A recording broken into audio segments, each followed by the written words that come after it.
හොඳට පින් කරන්න. පිනේ විපාක ඊටාම සුන්දරයි.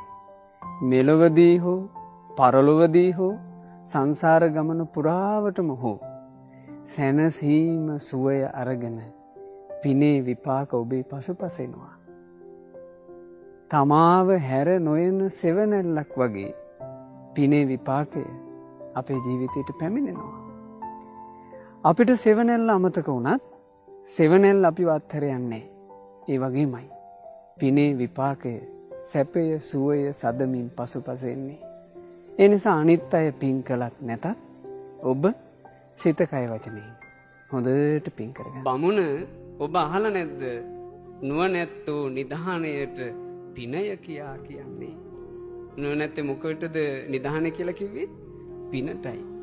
ඇයි ඒක තමයි හැබෑම නිධානය. ඒක තමයි ඔබ ළඟ තියෙන්න ඕන හැබෑම account.